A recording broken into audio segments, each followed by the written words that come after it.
রমাদান মাস কি কারণে মহিমান্বিত? রমাদান মাসে এমন কি হয়েছে যেই কারণে রমাদান মাসকে আমরা সম্মান করি, সওম রাখি এবং রমাদান মাসকে কেন্দ্র করে আমরা বিভিন্ন নেক আমল করে থাকি? এর বিশেষ ঘটনাটা কি, বিশেষত্ব কি? আল্লাহ পাক এর উত্তর দিয়েছেন সূরাতুল বাকারা এর 185 নম্বর আয়াত। আল্লাহ রাব্বুল আলামিন বলছেন, বা'দা আউযু বিল্লাহি মিনাশ শাইতানির রাজীম, আল্লাহ পাক বলছেন, শাহরু রমাদানাল্লাযী উনজিলা ফীহিল কুরআন, রমাদান সেই মাস যেই মাসে কুরআনুল কারীম নাজিল করা হয়েছে। কি নাজিল করা হয়েছে? রমাদান সেই মাস যেই মাসে কুরআনুল কারীম নাজিল করা হয়েছে। হুদাল লিন্নাস, পুরো মানব জাতির জন্য হেদায়েত স্বরূপ। ওয়া বাইয়িনাতিন মিনাল হুদা ওয়াল ফুরকান, কোরআন হচ্ছে বাইয়িনাত, সুস্পষ্ট প্রমাণ, নিদর্শন, এবং ফুরকান, সত্য মিথ্যা, ন্যায় অন্যায়ের একমাত্র মানদণ্ড। সত্য মিথ্যা, হক বাতিল, ন্যায় অন্যায় এর মানদণ্ড কি মানুষের জ্ঞান নাকি আল্লাহর ওহী? আল্লাহ পাকের সর্বশেষ ওহীর নাম কি? তাওরাত, জাবুর, ইনজিল না কোরআন? আল্লাহ পাক বলছেন সর্বশেষ ওহী, সত্য মিথ্যার চূড়ান্ত মানদণ্ড আল কোরআন আল্লাহ পাক নাজিল করেছেন রমাদান মাসে। বলেন সুবহানাল্লাহ। রমাদান মাসে একটা রাত আছে, লাইলাতুল কদর। লাইলাতুল কদর 27 রমাজানেই হবে জরুরি না। শেষ দশকের বিজোড় রাতগুলোর যে কোনো রাতে লাইলাতুল কদর হতে পারে। হতে পারে 21-এর রাত, হতে পারে 23 বা 25 বা 27 বা 29। ইন্না আনজালনাহু ফি লাইলাতুল কদর, আল্লাহ পাক বলছেন নিঃসন্দেহে আমি কোরআনকে নাজিল করেছি লাইলাতুল কদরে। ওয়া মা আদরাকা মা লাইলাতুল কদর, হে নবী আপনি কি জানেন লাইলাতুল কদর কি জিনিস? লাইলাতুল কদরি খায়রুম মিন আলফি শাহর, এই রাতটা হচ্ছে 1000 মাসের চাইতে উত্তম। কোরআন নাজিল করার কারণে লাইলাতুল কদর 1000 মাসের চেয়ে উত্তম। এই লাইলাতুল কদরে আপনি ইবাদত করলে 1000 মাস ইবাদতের নেকি পাবেন ইনশাআল্লাহ। সুবহানাল্লাহ। তানাজ্জালুল মালায়েকাতু ওয়ার রূহ, এই রাতে মালায়েকা নাজিল হন, অবতীর্ণ হন বা অবতরণ করেন এই পৃথিবীতে, এবং জিবরাইল আলাইহিস সালাম এই পৃথিবীতে আসেন, নেককার বান্দাদের জন্য দোয়া করতে থাকেন। সালামুন হিয়া হাত্তা মাতলাইল ফজর, সকাল পর্যন্ত এই রাতে শান্তি বিরাজ করে। এই রাতে জিবরাইল আলাইহিস সালাম ফেরেশতাদেরকে নিয়ে আসেন, প্রত্যেকটা কাজের ফয়সালা অর্থাৎ 1 বছরের তাকদীর নতুন করে নবায়ন করা হয় লাইলাতুল কদরের রাতে। আল্লাহ পাক বলছেন এই কদরের রাতেই আমি কোরআন নাজিল করেছি। আর এই কোরআন যে মাসে নাজিল করা হয়েছে তার নাম কি? রমাদান মাস। তাহলে রমাদান মাসের সবচেয়ে গুরুত্বপূর্ণ বিষয়টা হচ্ছে আল কোরআন নাজিল হওয়া। এই তো কথা কি বুঝতে পারছেন? রমাদান মাসের সবচেয়ে গুরুত্বপূর্ণ ইভেন্টটা কি? আল কোরআন নাজিল হওয়া। যেই কোরআন নাজিল হওয়ার পরে আইয়ামে জাহেলিয়াতে আরবের যত নোংরা সংস্কৃতি ছিল সব কিছু ধুয়ে মুছে পরিষ্কার হয়ে গেছে, হয়নি? আইয়ামে জাহেলিয়াতে শিরক ছিল, আইয়ামে জাহেলিয়াতে সুদ ছিল, সুদ। আইয়ামে জাহেলিয়াতে মাদক দ্রব্যের প্রচলন ছিল, নারীর অবমাননা ছিল, মেয়েদেরকে জীবন্ত কবর দেওয়া হতো, জেনা ছিল, ব্যভিচার ছিল, ধর্ষণ ছিল, মেয়েদের অধিকার ছিল না, দাস প্রথা ছিল, জুলুম ছিল, অন্যায়, মারামারি, কাটাকাটি, রাহাজানি, যুদ্ধ বিগ্রহ, এগুলো আইয়ামে জাহিলিয়াতে পূর্ণ ছিল। এইরকম একটা জাহিলি সমাজকে মাত্র 23 বছরের ব্যবধানে আল্লাহ রাব্বুল আলামিন পরিবর্তন করে দিলেন। সুবহানাল্লাহ। কে পরিবর্তন করলেন? মুহাম্মদুর রাসূলুল্লাহ সাল্লাল্লাহু আলাইহি ওয়াসাল্লাম। কিসের মাধ্যমে পরিবর্তন করলেন? আল্লাহর ওহী, কোরআন এবং সুন্নাহর মাধ্যমে। কত বছরের ব্যবধানে? মাত্র 23 বছর। মাত্র 23 বছর। 23 বছর পরের মক্কায় গিয়ে আপনি দেখবেন কোনো সুদ নাই, কোনো শিরক নাই, কোনো মাদক নাই, কোনো নারীর অবমাননা নাই। সেখানে মেয়েদেরকে আর ধর্ষণ করা হচ্ছে না, সেখানে আর মাদক দ্রব্য মানুষ খাচ্ছে না, সেখানে ভাই ভাই হয়ে গেছে সবাই, একে অপরের সাথে কোনো মারামারি কাটাকাটি ভেদাভেদ নাই, সবাই একটা উম্মাহ হয়ে গেছে। তো এই যে 23 বছরে একটা নোংরা সমাজকে আলোকিত সমাজে পরিণত করা হলো কিসের মাধ্যমে? আল কোরআনের মাধ্যমে। আর সেই কোরআন নাজিল করা হয়েছে রমাদান মাসে। তাহলে এই রমাদান মাসে আমাদের সবচেয়ে বড় দায়িত্বটা কি? কোরআন কেন্দ্রিক জীবন গড়া, তাই নয় কি? কোরআন কেন্দ্রিক জীবন গড়া, কোরআন পড়তে শেখা, কোরআন মানুষকে শেখানো, কোরআনের অর্থটা বোঝা, কোরআনকে নিয়ে গবেষণা করা, কোরআনের দাওয়াত মানুষকে দেয়া এবং কোরআনের যে বিধান এটা বাস্তবায়নের চেষ্টা করা। এই তো কোরআন কেন্দ্রিক কাজ তো এইগুলোই। নবী সাল্লাল্লাহু আলাইহি ওয়াসাল্লাম এবং সাহাবায়ে কেরাম 23 বছর ধরে এই কাজগুলো করেছিলেন বলেই আইয়ামে জাহেলিয়াত একটা আলোকিত সমাজে পরিণত হয়েছে। আমার কথা কি বুঝতে পারছেন? আলহামদুলিল্লাহ। এখন আসেন খুব সরল কথা বলি যে আমরা যারা মুসলিম আছি কোরআন কেন্দ্রিক আমাদের কি কাজ করা উচিত, এই রমাদান মাসে আমরা কি করতে পারি এবং রমজান মাস থেকে শিক্ষা নিয়ে সারা বছর এটাকে ধরে রাখতে পারি কিভাবে, এটাই মূল কথা। অনেক বেশি কথার প্রয়োজন নাই, মূল কথা কিন্তু অল্প। রমাদান মাসে আমাদের প্রথম দায়িত্ব হচ্ছে আল কোরআন পড়তে শেখা। আমরা কারা কারা কোরআন পড়তে জানি? হাত উঁচু করে একটু। মাশাআল্লাহ, বেশিরভাগ মানুষই কোরআন পড়তে জানেন, আলহামদুলিল্লাহ। জাযাকুমুল্লাহ খায়রান, আল্লাহ পাক আপনাদেরকে বারাকা দান করুন, দোয়া করি। প্রথম কাজ কোরআন পড়তে শেখা। পড়তে জানেন, আলহামদুলিল্লাহ। তবে আমি কিছু কথা বলি যেগুলো শুনলে হয়তো আপনার কাছে মনে হবে যে আরো ভালো করে পড়া শেখা উচিত। পড়তে শেখা খুব গুরুত্বপূর্ণ একটা কাজ, কিন্তু যেমন তেমন করে পড়তে শিখলে হবে না, মদ মাখরাজ তাজবিদের সাথে পড়তে হবে। যেমন একটা অক্ষর আছে কফ, বড় কফ, যেমন কফ দিয়ে একটা শব্দ আছে কুল। আপনারা সূরায় পড়ছেন নামাজে কুল হুয়াল্লাহু আহাদ, তাই পড়ছেন না? তো এই কুল শব্দের অর্থ হচ্ছে বলুন। কিন্তু আপনি যদি কফ এর মাখরাজটা ভুল করেন এবং কফ না বলে আপনি ছোট কাফ পড়েন এবং কুল না পড়ে আপনি কুল পড়েন, বলেন যে কুল হুয়াল্লাহু আহাদ, তাহলে অর্থটা পরিবর্তন হবে। অর্থ দাঁড়াবে খাও আল্লাহ এক এবং অদ্বিতীয়। আমি কি বুঝাতে পারছি?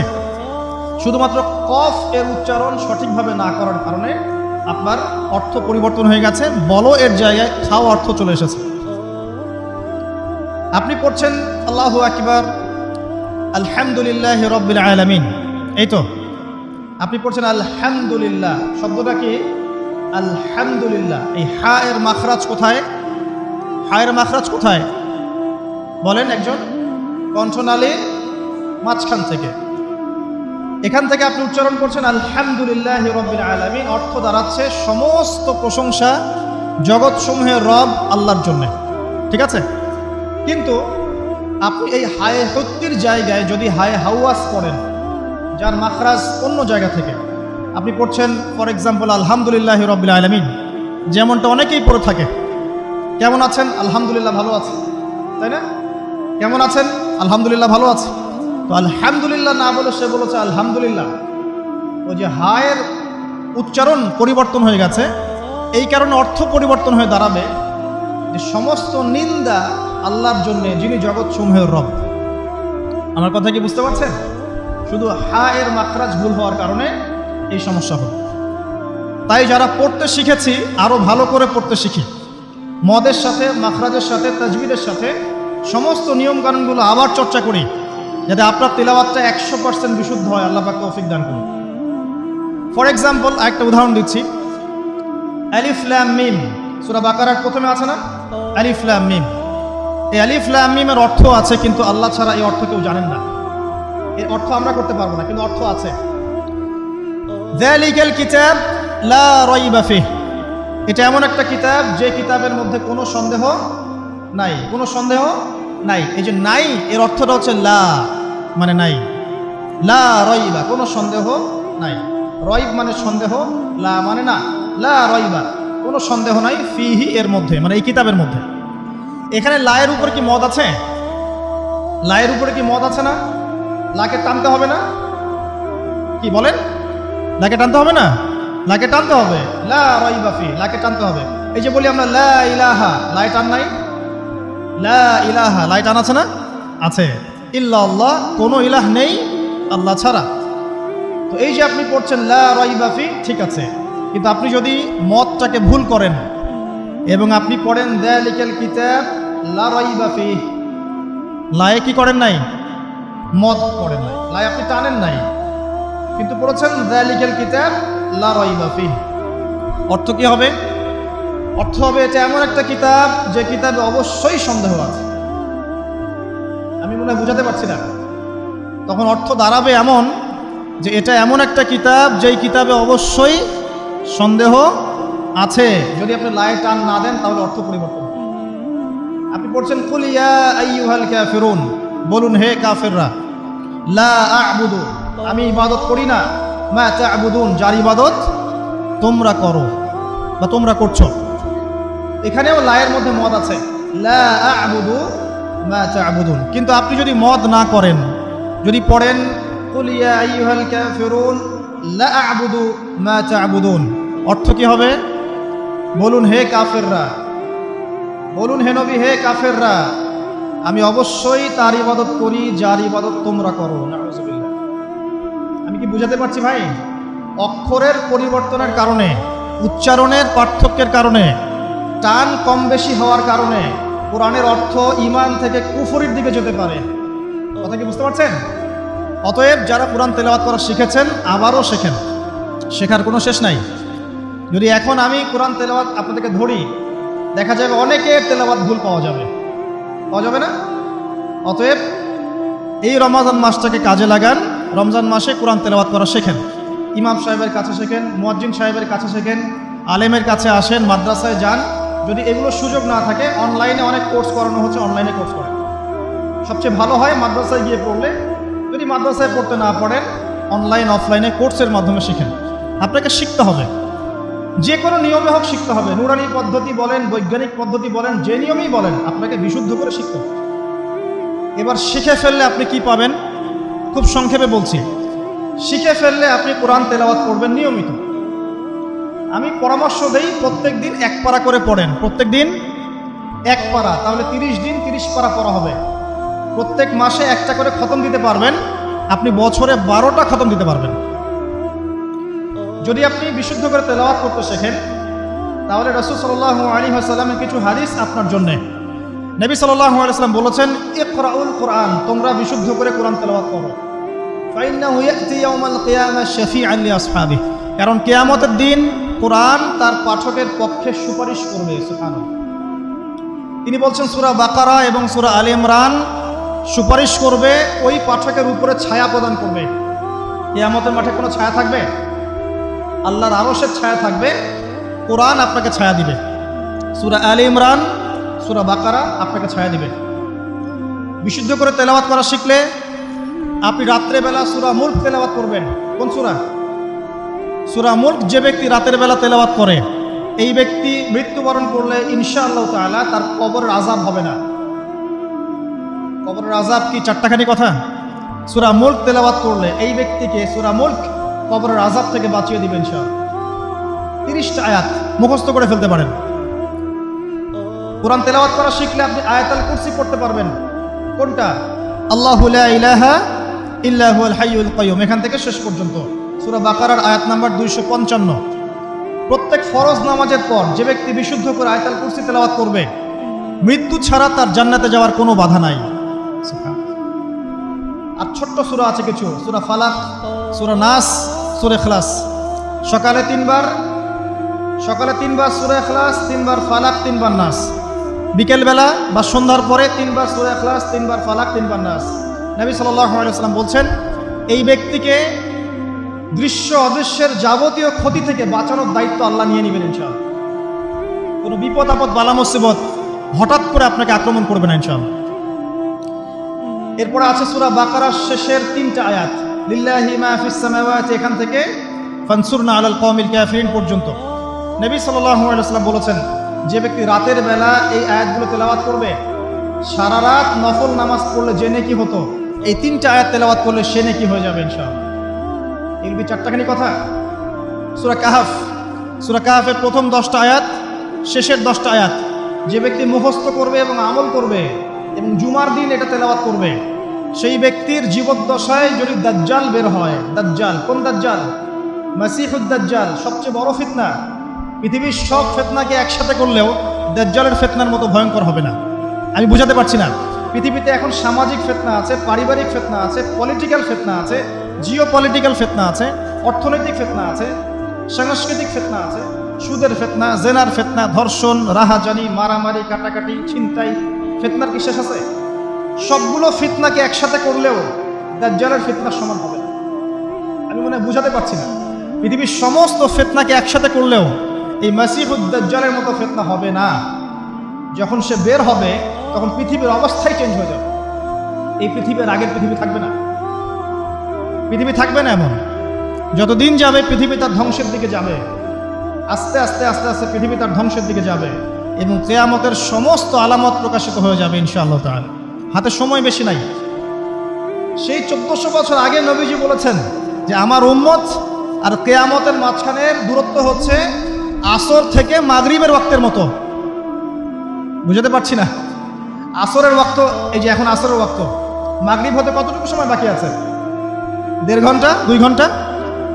আল্লাহর কাছে উম্মতে মুহাম্মাদি এবং কিয়ামত আর উম্মতে মুহাম্মাদি এর মাঝখানে দূরত্ব হচ্ছে আসর থেকে মাগরিবের মতো। তাহলে কতটুকু সময় বাকি আছে আপনি ভাবেন। এই হাদিসটা বলেছেন নবীজি 1400 বছর আগে। আমি 1400 বছর পরে বললাম, তিনি 1400 বছর আগে কথা বলেছেন। তো যাই হোক, শেষ জামানার সবচেয়ে বড় ফিতনা হচ্ছে মাসিহুদ দাজ্জাল। ওই দাজ্জালের ফিতনা থেকে আপনাকে বাঁচাবে সূরা কাহফ। কিন্তু আপনাকে বিশুদ্ধ করে তেলাওয়াত করা শিখতে হবে আগে। সূরা আলে ইমরানের শেষের 10টা আয়াত রাতের বেলা তিলাওয়াত করা সুন্নাহ, সারা রাত নফলের নেকি পাওয়া যায়। সূরাতুল কাফিরুন, কুল ইয়া আইয়ুহাল কাফিরুন, এই সূরাটা যদি কেউ ঘুমানোর সময় পাঠ করে, রাতে শোয়ার সময় পাঠ করে, আল্লাহ নবীজি বলছেন সেই ব্যক্তিকে আল্লাহ পাক শিরকের পাপ থেকে বাঁচাবে। কোন পাপ? শিরকের পাপ। আর আমি অনেক লেকচারে বলেছি যে প্রতি 1000-এ 999 জন মানুষ জাহান্নামে যাবে। প্রতি 1000-এ 999 জন মানুষ জাহান্নামে যাবে। তাদের আমল নামায় যে পাপটা থাকবে তার নাম হচ্ছে শিরক। কথায় শিরক, কাজে শিরক, বিশ্বাসে শিরক। আর এই শিরকে এখন আমরা হাবুডুবু খাচ্ছি। মুসলিমরা বিশ্বাস করে আল্লাহ ছাড়া অন্য কেউ সন্তান দিতে পারে। বিশ্বাস করে না? বিশ্বাস করে। মানুষ এখন বিশ্বাস করে আল্লাহ ছাড়া অন্য কেউ মহাবিশ্ব সৃষ্টি করেছে, বা মহাবিশ্ব এমনি এমনি সৃষ্টি হয়েছে বিগ ব্যাং এর মাধ্যমে, আল্লাহ সৃষ্টি করে নাই। মানুষ মনে করে জমিনে মানুষের বিধান চলবে, আল্লাহর বিধান জাদুঘরে থাকবে। এটা মানুষ মনে করে। মানুষ মনে করে মানুষ আল্লাহর হালালকে হারাম করতে পারে, আল্লাহর হারামকে হালাল করতে পারে। এটা মানুষের স্বাধীনতা, বাক স্বাধীনতা, ব্যক্তি স্বাধীনতা। মানুষ মনে করে। মানুষ মনে করে যে আল্লাহ ছাড়া অন্য কাউকে সেজদা করা যায়, আল্লাহ ছাড়া অন্য কেউ সন্তান দিতে পারে, আল্লাহ ছাড়া অন্য কেউ ভালো মন্দের মালিক, জীবন মৃত্যুর মালিক, কল্যাণ অকল্যাণের মালিক। মানুষ এগুলো মনে করে। মানুষ এখন শিরকে হাবুডুবু খাচ্ছে। বিশ্বাসে শিরক করে, কথায় শিরক করে, অথবা কাজে শিরক করে। মুসলিমরা আল্লাহ ছাড়া অন্য কাউকে সেজদা করে না। মুসলিমরা কবরে সেজদা করে না, মাজারে সেজদা করে না। মুসলিমরা কবরকে কেন্দ্র করে তাওয়াফ করে না। মুসলিমরা হাতে সুতা বালা পরে না। মুসলিমরা হাতে আংটি পরছে এবং মনে করছে যে এই আংটি ওকে রোগ থেকে বাঁচাবে, এই সুতা ওকে রোগ থেকে বাঁচাবে। মুসলিমরা চন্দ্র, সূর্য, গ্রহ, নক্ষত্রের কাছ থেকে কল্যাণ কামনা করে। মুসলিমরা মনে করে যে মানুষ আগামীকালকের আবহাওয়া বলতে পারে। মুসলিমরা রাশি চক্রে বিশ্বাস করে। মুসলিমরা টিয়া পাখির কথায় বিশ্বাস করে। দেখেন রাস্তার পাশে টিয়া পাখি বসে আছে, ভাগ্য গণনা করছে। এগুলো মুসলিমরা করে। শিরকের শেষ নাই। আমি একটা বইয়ের নাম বলি মাঝে মাঝেই, বইটার নাম হচ্ছে কিতাবুত তাওহীদ। কি নাম? কিতাবুত তাওহীদ। এই বইটা বাসায় কিনেন, দেখবেন শিরক কত প্রকার, কি কি সব কিছু লেখা আছে এবং কতভাবে আমরা শিরক করি এটা লেখা আছে এখানে। বাঁচবেন কিভাবে সেটাও লেখা আছে।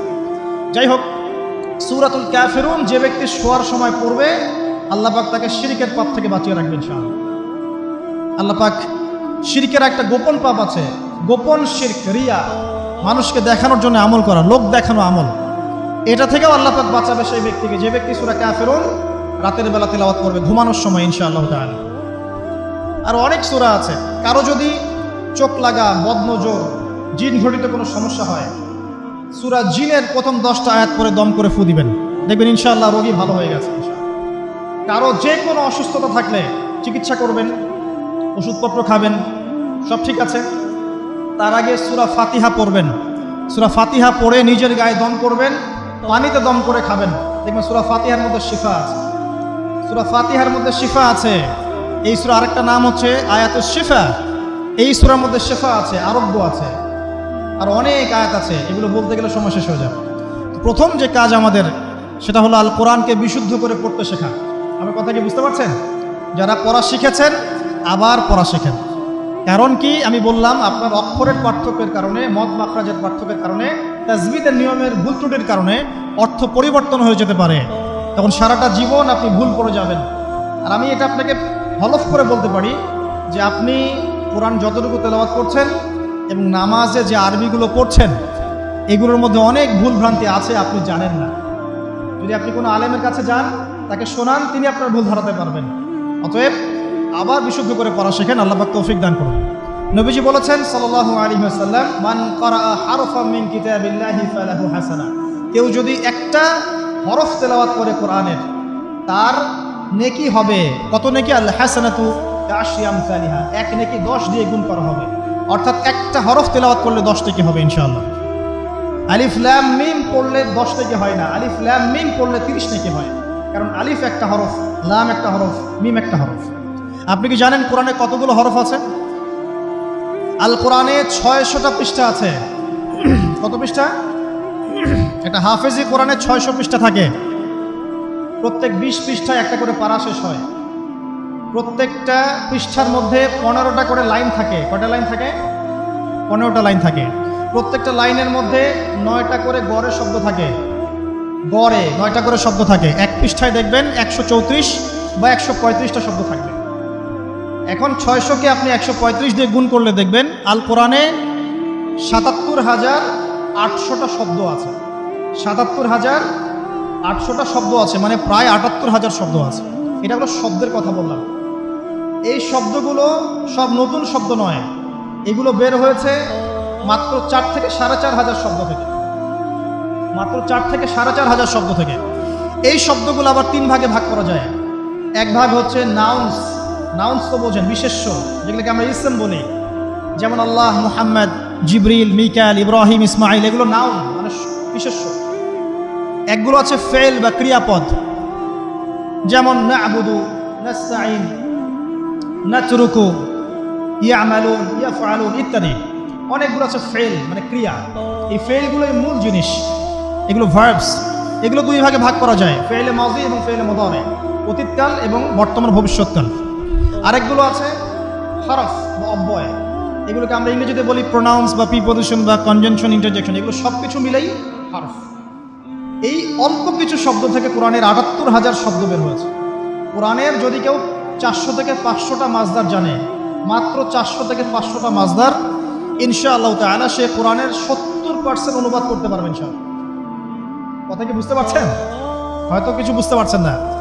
মাত্র 400 থেকে 500টা মাজদার, মূল ওয়ার্ড, রুট ওয়ার্ড কেউ যদি জানে, এবং এই একটা শব্দ থেকে অনেকগুলো শব্দ তৈরি করার ট্রান্সফরমেশন পদ্ধতি আছে, একটা আরবি ব্যাকরণ একটা পদ্ধতি আছে, যে একটা শব্দ থেকে আপনি অনেকগুলো শব্দ তৈরি করতে পারবেন। আরবিতে এরকম পদ্ধতি আছে।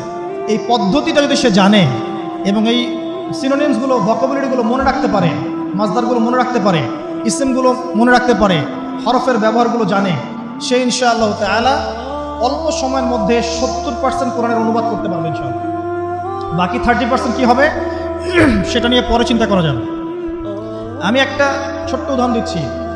সূরা ফাতিহা, এখানে কম বেশি 18 থেকে 20টা শব্দ আছে, ঠিক আছে? আলহামদুলিল্লাহি রব আলামিন, রহমান, রহিম, মালিক, ইয়াউমদ্দিন, শব্দগুলো আছে। হয়তো সব মিলিয়ে হবে 18 থেকে 20টা শব্দ। সূরা ফাতিহার এই শব্দগুলো কোরআনে রিপিট করা হয়েছে 7,800 বার। কতবার? 7,800 বার। মানে সূরা ফাতিহার অর্থ যে জানে, সে কোরআনের 7,800টা শব্দ অর্থ জানে। আল্লাহ পাক এই জন্যই বলেছেন, ওয়ালাকাদ ইয়াসসারনাল কুরআনা লিযিকরি ফাহাল মিন মুদ্দাকির। আমি কোরআনকে বোঝার জন্য সহজ করে দিয়েছি, উপদেশ গ্রহণের জন্য সহজ করে দিয়েছি। ফাহাল মিন মুদ্দাকির, কেউ কি আছো উপদেশ গ্রহণকারী? কোরআন বোঝা সহজ। হাদিস শাস্ত্র কঠিন। হাদিস শাস্ত্রের মধ্যে অনেক কঠিন শব্দ থাকে, অনেক উঁচু স্তরের ব্যাকরণ থাকে। কোরআন সত্যি বোঝা সহজ। শুধু প্রয়োজন আপনার পরিশ্রম, আপনার লেগে থাকা, আপনার দোয়া, আপনার অধ্যবসায় এবং আলেম উলামার কাছে যাওয়া আসা করা এবং ধারাবাহিকতা বজায় রাখা। ইনশাআল্লাহ 2টা বছর সময় দেন, দেখবেন ইনশাআল্লাহ তাআলা আপনি আল কোরআনের মিনিমাম 60 থেকে 70% বুঝতে পারছেন। আমি কিন্তু বলছি না যে আপনি মুফতি হয়ে যাবেন, মুহাদ্দিস হয়ে যাবেন, মুফাসসির হয়ে যাবেন, এটা বলছি না। কিন্তু আপনি কেউ কোরআন তেলাওয়াত করলে আপনি তার অর্থটা বুঝতে পারবেন। আসুন কোরআনকে সময় দিন রমাদান মাসে, প্রথমে তেলাওয়াত করা শিখুন, প্রত্যেক হরফে 10টা করে নেকি পাবেন। এই যে বললাম ৭৮,০০০ শব্দ, তাহলে অক্ষর কত লাখ আছে আপনি চিন্তা করেন। এখন বিশুদ্ধ করে তেলাওয়াত করা শিখলে যদি আপনি রমাদান মাসে 1 খতম দেন কোরআন, এমনিই তো খতম দিলে আপনার প্রত্যেক হরফে 10 নেকি হবে, আর রমাদান মাসে খতম দিলে 70 থেকে 700 গুণ বাড়িয়ে দেওয়া হবে। তাহলে একটা খতম দিলে আপনার আমল নামায় কত কোটি নেকি লেখা হবে, এটা আপনি চিন্তা করেন। তাই রমাজানে যারা কোরআনকে সময় দিতে পারেনি এখনো, আমি বলবো তাদের চেয়ে হতভাগা আর কেউ নাই এখন। তাদের চেয়ে হতভাগা মানুষ এই পৃথিবীতে কেউ নাই। আর তার জন্য আফসোস যে ব্যক্তির বয়স হয়ে গেছে, বার্ধক্যে চলে গেছে, কিন্তু কোরআন বিশুদ্ধ করে তেলাওয়াত করার সৌভাগ্য হয়ে ওঠে নাই। আল্লাহ পাক আমাদের সবাইকে কোরআন তেলাওয়াত করার তৌফিক দান করুন, আমিন। প্রত্যেক মাসে একটা করে খতম দেওয়ার তৌফিক দান করুন, প্রত্যেক দিন 1 পারা করে পড়ার তৌফিক দান করুন, এবং কোরআন অর্থ বোঝার তৌফিক দান করুন, আমিন। কোরআন তিলাওয়াত করা শেখার পরে কি করবেন? কিছু অংশ হিফজ করবেন, কিছু অংশ মুখস্থ করবেন। যারা পুরো মুখস্থ করে তাদেরকে আমরা বলি হাফেজে কোরআন, তাই তো? আমরা যারা হাফেজ হতে পারি নাই, আমাদের বাচ্চাদেরকে হাফেজ বানানো যায় না? আমার ছেলে, আমার মেয়ে, আপনার ছেলে, আপনার মেয়ে হাফেজ হতে পারে না? আর আমরা সারা জীবনে কত শত বই মুখস্থ করেছি। কেমিস্ট্রির ওই যে পর্যায় সারণী আপনার মুখস্থ, ফিজিক্সের সূত্রগুলো মুখস্থ, এই যে হায়ার ম্যাথের কঠিন কঠিন সূত্র মুখস্থ, ইকোনমিক্স মুখস্থ। আপনার বিসিএস কোচিং করছেন, আপনি কোন সাহিত্য কে লিখেছে, কোন কবিতা কে লিখেছে, কোন কবির জন্ম কবে, মৃত্যু কবে, সব মুখস্থ, তাই না? আমরাও তো পড়েছি এগুলা। এগুলো মুখস্থ করায় না? কত গল্প, প্যারাগ্রাফ, রচনা আপনি মুখস্থ করেছেন। কোরআন 600 পৃষ্ঠার একটা কিতাব, আপনি মুখস্থ করতে পারবেন না, এটা কিন্তু বিশ্বাসযোগ্য কথা নয়। বরং পৃথিবীর কোনো বই মানুষ হুবাহু বলতে পারে না কোরআন ছাড়া। বেদ মানুষ কি মুখস্থ বলতে পারে? বাইবেল মানুষ মুখস্থ বলতে পারে? জাবুর, ইনজিল মানুষ মুখস্থ বলতে পারে? কোরআন ছাড়া কোনো কিতাবই মানুষ মুখস্থ বলতে পারে। কিন্তু কোরআন, আজকে যদি কোরআন পৃথিবী থেকে মুছে ফেলা হয়, মানে পৃথিবী থেকে সমস্ত কোরআনের কপি যদি আজকে মুছে ফেলা হয়, কালকে দেখবেন আগামীকাল কোরআনের হাফেজরা কোরআন আবার লিখে ফেলবে ইনশাআল্লাহ। এটাই কোরআন। ইন্না নাহনু নাযালনা যিকরা ওয়া ইন্না লাহু লাহাফিজুন। আমি এই কোরআন, এই জিকির নাজিল করেছি, আর আমি আল্লাহ এর হেফাজত করব। আল্লাহ পাক দায়িত্ব নিয়েছে। অতএব আমরা হাফেজ হওয়ার চেষ্টা করি। এখন কথা হচ্ছে, আমরা সবাই তো আর 30 পারা হাফেজ হতে পারবো না, তাই তো? তাহলে আমি কিছু ইম্পর্টেন্ট সূরা বলছি, কিছু ইম্পর্টেন্ট সূরা, ইম্পর্টেন্ট আয়াত, এগুলো সবাই মুখস্থ করবেন, পারবেন? 1 নম্বর সূরা ফাতিহা, 2 নম্বর সূরা বাকারার প্রথম 5টা আয়াত, এরপর সূরা বাকারার 255 নম্বর আয়াত, আয়াতুল কুরসি, এরপর সূরা বাকারার শেষের 3টা আয়াত, এরপর সূরা আলে ইমরান শেষের 10 আয়াত, এরপর সূরা কাহফ প্রথম 10 শেষ 10, এরপর সূরা জিন প্রথম 10, এরপর সূরা মুমিনুন শেষের আয়াতগুলো, শেষের 10টা আয়াতের মতো, সূরা ফুরকান শেষের কিছু আয়াত, সূরা ফালাক, সূরা নাস, সূরা ইখলাস, সূরা কাফিরুন, এগুলো পারা যাবে না? সূরা হাশর শেষের 3টা আয়াত, সূরা হাশরের শেষের আয়াতগুলো, সূরা হজের শেষের আয়াতগুলো। এরপরে আপনি পড়বেন সূরা তাহার কিছু আয়াত, তারপরে আছে সূরা বনী ইসরাইল এর কিছু আয়াত, সূরা মুলক মুখস্থ করবেন, সূরা মুলক। আর 2টা সূরা অবশ্যই মুখস্থ করবেন, সূরা আর রহমান, সূরা ইয়াসিন। এতটুকু পারা যাবে না? খুব বেশি পড়া দিলাম? আচ্ছা, এই রমজানে না পারি, এই রমজান থেকে আগামী রমজান আসা পর্যন্ত পারা যাবে না? পারা যাবে ইনশাআল্লাহ তাআলা। আল্লাহ পাক আমাদের সবাইকে কোরআনের মিনিমাম 1 পারা হিফজ করার তৌফিক দান করুন, আমিন। আর আমাদের বাচ্চাদেরকে আল্লাহ পাক কোরআনের হাফেজ হিসেবে কবুল করুন, বড় আলেম হিসেবে কবুল করুন, আল্লাহর দ্বীনের বড় দায়ী এবং মুজাহিদ হিসেবে কবুল করুন, আমিন।